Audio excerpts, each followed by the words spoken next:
안녕하세요. 오늘은 그 동국대학교 박성준 교수님 인터뷰를 가지고 한번 깊이 들어가 볼까 합니다. AI, 블록체인, 그리고 양자 컴퓨터. 이 세 가지 기술이 지금 막 융합되려는 시점인데요. 네, 정말 중요한 시점이죠. 2025년 어떻게 보면 거대한 전환점 위에 서 있다고 할 수 있습니다. 맞아요. 그래서 이게 과연 우리에게 엄청난 기회가 될지 아니면 어쩌면 통제하기 어려운 어떤 시작점이 될지 그 박 교수님의 통찰을 통해서 한번 같이 파헤쳐 보려고 해요. 좋습니다. 뭐 복잡한 기술 용어보다는 그 의미, 큰 흐름을 읽는 게 중요하겠죠. 네, 바로 그겁니다. 자, 그럼 바로 한번 시작해 볼까요? 네. 우선 이 세 가지 기술, 박 교수님은 개념부터 딱 잡고 가야 한다고 강조하시더라고요. 먼저 블록체인, 이게 그냥 데이터 저장 기술이 아니라고요. 그렇죠. 그게 핵심입니다. 블록체인은 뭐랄까, 소유권을 다루는, 그러니까 자산을 다루는 컴퓨터라고 봐야 해요. 데이터를 그냥 정보 쪼가리가 아니라 가치 있는 자산으로 보는 거죠. 자산을 다루는 컴퓨터, 흥미로운데요. 그리고 AI, 인공지능은요. 이제 뭐 거의 네오테 전문가 수준까지 왔다고. 네, 맞습니다. 단순 정보 검색 도구를 넘어서 이제는 뭐 전문가 역할을 하고 있죠. 특히 최근에는 그 튜링 테스트 통과 이야기도 나왔잖아요. 네, 맞아요. 감성적인 대화까지 가능해졌다는 평가던데 이게 어떤 의미일까요? 전문가 관점에서는요. 상당히 중요합니다. 튜링 테스트 통과가 상징하는 건 AI가 단순히 지식을 뱉어내는 걸 넘어서서 인간처럼 어떤 맥락을 이해하고 감성적으로 소통할 가능성을 보여준다는 거거든요. 와, 그냥 똑똑한 기계가 아니라 뭐랄까 정서적인 교감도 가능한 파트너가 될 수도 있다. 그런 가능성이 열린 거죠. 자, 그리고 마지막으로 양자 컴퓨터. 이건 또 완전히 다른 게임 체인저라고요.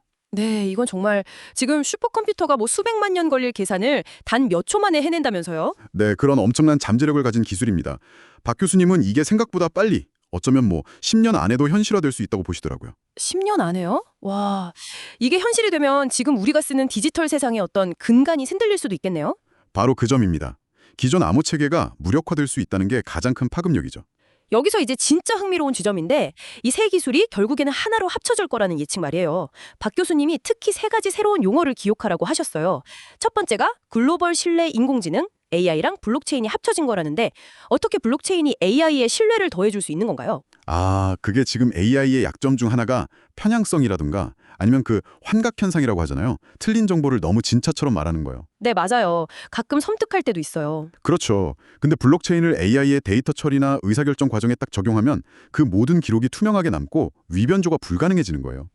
그러니까 AI의 모든 행동이 일종의 공정된 장부에 기록되는 셈이군요. 네, 바로 그겁니다. 그게 바로 AI에 대한 신뢰를 확보하는 핵심 기제가 될 수 있다는 거죠. 박 교수님은 여기서 한 발 더 나아가서 AI가 스스로 블록체인 플랫폼을 만들고 진화하는 자율 진화형 블록체인까지 언급하셨어요. 자율 진화요. AI가 스스로 신뢰 시스템을 만들고 발전시킨다. 이건 뭐 거의 SF 영화 같은데요? 그렇죠. AI가 스스로 신뢰 기반 위에서 어떤 경제 생태계까지 구축할 수도 있다는 그런 가능성을 보여주는 겁니다. 정말 대단하네요. 자, 두 번째 개념은 양자 인공지능. 이건 AI랑 양자 컴퓨터의 결합이고, 그리고 마지막은 이 모든 게 다 합쳐진 글로벌 신뢰 양자 인공지능이군요. 네, 양자 인공지능만 해도 예를 들어 신약 개발이나 뭐 기후 변화 모델링처럼 지금 AI로는 상상하기 힘든 복잡한 문제 해결에 쓸 수 있을 거고요. 그렇군요. 그리고 이 세 가지가 다 융합된 글로벌 신뢰 양자 인공지능은 아직은 좀 먼 개념일 수 있지만 이게 미래 사회의 어떤 운영 시스템 그 자체가 될 수도 있다고 박 교수님은 보시는 거죠. 와, 그럼 이런 기술 융합이 당장 우리 금융 생활에는 어떤 변화를 가져올까요? 이미 디파이, 탈중앙화 금융은 블록체인으로 시작됐잖아요. 디파이는 정말 시작에 불과할 수 있습니다. 여기에 AI가 딱 결합되면요. 그냥 은행 없는 거래 수준을 넘어서서 아주 고도화된 개인 맞춤형 AI 금융 비서가 등장할 수 있는 거죠. 개인 맞춤형 비서요? 네, 뭐 여러분의 자산 상황, 투자 성향, 심지어 미래 예측 같은 걸 다 반영해서 포트폴리오를 실시간으로 관리해 주는 겁니다. 그리고 아까 박 교수님 언급처럼 AI 코인 같은 새로운 자산 형태도 나올 수 있고요. AI 코인이요? 그건 뭔가요? 예를 들면 AI 모델 자체의 가치나 아니면 AI가 만들어낸 어떤 지적 재산권 같은 것을 토큰화해서 거래하는 방식이죠. 자산의 개념 자체가 확 넓어지는 겁니다. 자산의 개념이 확장된다. 흥미롭네요. 그런데 아까 양자 컴퓨터가 현재 디지털 세상의 근간을 흔들 수 있다고 하셨잖아요. 그럼 지금 우리가 쓰는 비트코인이나 인터넷 뱅킹 시스템은 다 어떻게 되는 건가요? 그게 사실 가장 큰 걱정거리죠. 양자 위협이라고 부르는데요. 현재 우리가 쓰는 대부분의 암호 기술, 그러니까 비트코인 지갑 주소 만드는 방식이나 은행 보안 시스템 같은 것들이 양자 컴퓨터 앞에서는 정말 쉽게 풀릴 수가 있어요.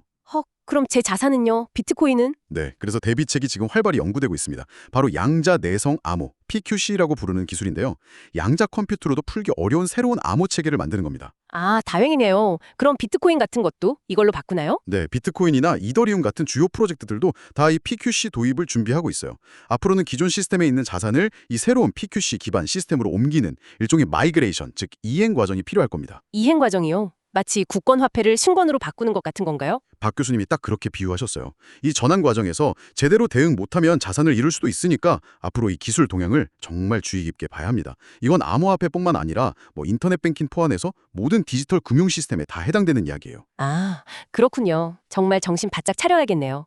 자, 그럼 정리를 좀 해보면 AI, 블록체인, 양자 컴퓨터의 융합은 단순히 기술이 더 빠르고 똑똑해지는 걸 넘어서는 거네요. 그렇죠. 뭐랄까, 신뢰의 문제를 기술적으로 해결하려 하고 자산의 개념 자체를 확정시키고 동시에 기존 시스템의 근간을 위협하는 정말 양날의 검이라고 할 수 있겠습니다. 네, 박 교수님 분석처럼 이 변화의 흐름을 제대로 읽고 준비하는 자세가 정말 중요해 보입니다. 신뢰 인공지능처럼 AI가 블록체인 위에서 스스로 진화하고 자산을 다루는 단계가 현실화된다면 그 파급력은 상상하기 어렵습니다. 그러니까요.